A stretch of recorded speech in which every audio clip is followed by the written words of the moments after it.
ఈరోజు రాష్ట్ర రాజకీయాల్లో ఒక పుట్టమని చెప్పవచ్చు. రాష్ట్ర చరిత్ర సృష్టించిందని చెప్పుకోవచ్చు. గతంలో ఎన్నడూ లేని విధంగా పులివెందుల ఈరోజు అంత మెజారిటీతో బీటెక్ రవి సతీమణి లతారెడ్డి గెలిచారంటే అస్సలు ఆ విజయం అనేది ఈ రాష్ట్ర ప్రజలకు చెప్తాను. బీటెక్ రవి గారు మన దగ్గర ఉన్నారు. ఆయన మొదటి నుంచి కూడా ఈ ఎన్నికల్లో కీలక పాత్ర వహిస్తున్నారు. ఒకసారి చెప్పండి, ఈ ఎన్నికలు ఎలా చూస్తున్నారు? ఈ ఎన్నికను అద్భుతమైన ప్రజల విజయంగా చూడాల్సిందే. జగన్మోహన్ రెడ్డి మీద కోపము, అసహ్యము అవినాష్ రెడ్డి మీద ఉన్నాయని అనుకునే కానీ ఇంత భారీ ఎత్తున ఉండదని వాస్తవంగా మేము కూడా ఎక్స్పెక్ట్ చేయలే. ఎందుకంటే వీళ్ళంతా కూడా ఆ పార్టీ నుంచి వచ్చిన వాళ్ళే. అసలు వీళ్ళు చెప్తున్నారు మాకే అసహ్యం వేసి వచ్చామన్నా, ప్రజల్లో కూడా అట్లే ఉంది. వాళ్ళకి అర్థం కాక చేస్తున్నారు, ఇంకా ఆకాశంలోనే ఉన్నారు. భూమి మీదకి వచ్చి వాస్తవ పరిస్థితి తెలిస్తే కానీ వాళ్ళకి అర్థం కాదు. వీళ్ళు చెప్తా ఉంటే నేను నమ్మలే. కానీ ఈరోజు రిజల్ట్ చూస్తే ఇప్పుడు ఇంత మెజారిటీ వచ్చిందంటే కామన్ పీపుల్, తర్వాత న్యూట్రల్ ఓటరు, మా టీడీపీ ఓటర్ వచ్చి ఇంత మెజారిటీ రాదు. వైఎస్ఆర్సీపీ వాళ్ళే నాకు ఫోన్లు చేసి మేము ఈసారి వాళ్ళకు బుద్ధి చెప్పాలనుకున్నాం. మీరు అదృష్టంగా మా రూపంలో, మీరు ఎలక్షన్ రూపంలో మాకు వచ్చారు, చూడండి నా అని చెప్తున్నారు. సరేలే లేదా ఎలక్షన్లే మనతో మాట్లాడుతున్నారులే అనుకున్నాం. కానీ వాళ్ళు నిజంగా మాకు ఏదైతే చెప్పారో అంత పని చేశారు. ఇదంతా ఈ ఎలక్షన్ ఈ విధంగా జరుగుతుందని ముందు ఏమైనా జగన్ రెడ్డి తెలుసా? జగన్ రెడ్డికి ఏం తెలుసో నాకేట తెలుసు. అది నాకు తెలుసా లేదా అని అడిగితే నేను చెప్తా. ప్రజాస్వామ్యబద్ధంగా జరగాలి అని జరిపినారు మీ ఆధ్వర్యంలో, కానీ అది కానే కాదంటాడు ఆయన. ఏమైనా మాట్లాడతాడు. వివేకానంద రెడ్డిని పొద్దున్నే 6:10కి శివప్రకాష్ రెడ్డి ఫోన్ చేసి అవినాష్ రెడ్డి అంతవరకు తెల్లంటారు. ఆడ అంతకుముందు ఉండే అజయ్ కల్లాం 4:30కే భారతమ్మ దిగొచ్చి చెప్పిందంట. అట్లాంటుంటాయి వాళ్ళ సొంతం చిన్న ఆయన చంపిన దాన్ని కూడా చేసి రక్తాన్ని తుడిచి కళ్ళు అందరూ చూస్తుండగానే బ్యాండేజ్ కట్టి తర్వాత లాస్ట్కి అది శవపేటికలో పెట్టాలని కూడా ప్రయత్నం చేసిన అత్యంత దుర్మార్గులు వాళ్ళు. ఇంకా మాట మార్చి చెప్పేదానికి వాళ్ళకి దేనికైనా వాళ్ళు వెనుకాడరు. కాబట్టి అతను నమ్మినా నమ్మకపోయినా, అతను ఊహించినా ఊహించకపోయినా రిజల్టే. ఓసారి క్యాడర్ లోతుకు పోయి ఒక్కొక్కరిని పిలిపించుకొని మాట్లాడమను, అప్పుడు ఆయనకు అసలు విషయం అర్థమవుతారు. ఈ ఎన్నికల నామినేషన్ హవా జరిగింది వాళ్ళది, అప్పుడు ఏమి పట్టించుకోలే. ఇప్పుడు ఎన్నికల తర్వాత బహిష్కరణ, ఎన్నికలను పరిస్థితులు బట్టి బహిష్కరించారా? మళ్ళీ ఇప్పుడు కూడా కౌంటింగ్ కూడా బహిష్కరించారు. అంతే వాళ్ళ తికమక ఒక స్ట్రాటజీ లేదు వాళ్ళకు. అవినాష్ రెడ్డికి ఎవరు సహకరించాడు. మళ్ళీ అవినాష్ రెడ్డి ఒంటరివాడు అయిపోయినాడు. ఆయనకు మాకు ఆస్థాన తలారి ఉన్నాడు, ఆయన హైదరాబాద్లో ఉన్నాడు.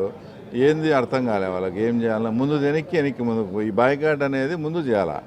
వాళ్ళకి కాస్త పర్వన్న ఉండేది. అంతా అయిపోయినాక బాయ్కాట్ అంటే ఇప్పుడు రిజల్ట్ వచ్చా, మెజారిటీ వచ్చి ఇప్పుడు బాయ్కాట్ అంటే ఇప్పుడు కౌంటింగ్ బాయ్కాట్ చేసినందువల్ల ఒక ఓటు ఏమన్నా అటు ఇటు మారుతుందా? మారదు. పోనీ రీపోలింగ్ బాయ్కాట్ చేసినందువల్ల మీరు చెప్పిన దానికి పోతే రీపోలింగ్ 20%, 25% పోలింగ్ కావాలా? ఎట్లా జరిగిందో మీరు ప్రత్యక్షంగా ఉన్నారు మీడియా వాళ్ళు. 3 అంచెల భద్రతా వ్యవస్థలో ఆడ పోలింగ్ జరిగింది. 6 రోజులు అంతా కూర్చున్నారు. ప్రజలు ఓటు మీ బాయ్కాట్ పిలుపును వ్యతిరేకంగా వచ్చి ప్రజలు ఓటు వేసినారంటే మీ పాత్ర అక్కడ జీరో. ఆ విషయం వాళ్ళు వచ్చేసి అర్థం చేసుకొని గ్రౌండ్ స్థాయిలో ఏదో ఇట్లాంటి నాయకులను పోగొట్టుకోకూడదు. అంటే పరిస్థితులు అనుకూలించక ఓటమి భయంతోనే ఈ విధంగా డ్రామాలు వేసినారంటారు. అంతే కదా, 100% వాళ్ళకు. ఇప్పుడు మనం ప్రచారం చేసిన వాళ్ళ నుంచి రోజుకొకరు పార్టీలో చేరుతూనే ఉన్నారు. వందల మంది కుటుంబాలు చేరుతూనే ఉన్నాయి. ఇవన్నీ చూసి ఇది ఎలక్షన్ ఎట్లా ఎత్తిపోయింది. ఇది ఇంకా దీన్ని కౌంటర్ చేసుకునే దాన్ని గ్రౌండ్ తయారు చేసుకుంటే దాని ముందు చేయాల్సిన బాయ్కాట్ వెనకలు చేస్తారు, ముందు చేస్తారు, ఇబ్బంది పడతారు. వాళ్ళది ఇంకా వాళ్ళ పరిస్థితి చూస్తా అంటే ప్రజలను అధికారం ఉన్నప్పుడు నిర్లక్ష్యం చేస్తే ప్రజా ఆగ్రహం అనేది ఎలా ఉంటుందో వాళ్ళకి ఈరోజు స్పష్టంగా అర్థమైంది. పులివెందులో ఈ విజయం నెక్స్ట్ సార్వత్రిక ఎన్నికల్లో జగన్ పైన పడుతుంది అంటారు?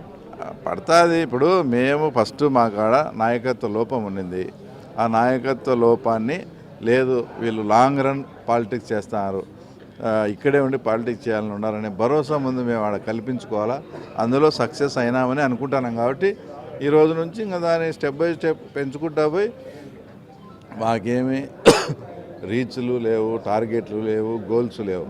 చంద్రబాబు నాయుడు గారు ఇచ్చిన ఆదేశాన్ని, ఆయన ఇచ్చిన బాధ్యతను రెస్పాన్సిబిలిటీగా మా సాయశక్తుల శక్తి మేరకు పోరాడతాం. ఫైనల్గా చంద్రబాబు ఈ విజయం పైన ఏమన్నారు? మాకు ఇంకా జనరల్గా పార్టీ గెలిచాక ఆయన కూడా హ్యాపీ, అందులో పులివెందులో గెలిచారంటే ఆయన కూడా హ్యాపీగా ఫీల్ అవుతూ ఉంటాడని మేము అనుకుంటున్నాం. ఇంకా మేము టచ్లోకి వెళ్ళలేదు. ఓకే, వీటికి మాటలు చూసాం మనము.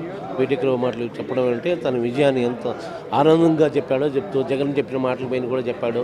ఇదంతా కేవలం డ్రామాలు వేస్తున్నారు. పరిస్థితులు వాళ్ళు పులివెందుల్లో ముందంతా హంగామా చేసేవాళ్ళు ఇప్పుడు వాళ్ళ పరిస్థితులు అనుకూలించక ప్రజల్లో పూర్తి చెడ్డ పేరు వచ్చి ఎన్నికల టయానికి వాళ్ళ పరిస్థితులు అనుకూలించక ఎన్నో రకరకాల లాజిక్లు మ్యాజిక్లు చేస్తూ డ్రామాలు వేస్తూ ఫైనల్గా బహిష్కరణ అనే పేరుతో తప్పుకున్నారు అనేది బీటెక్ రవి అభిప్రాయం. Video journalist Srinivas, ABN Andhrajyothy, Kadapa.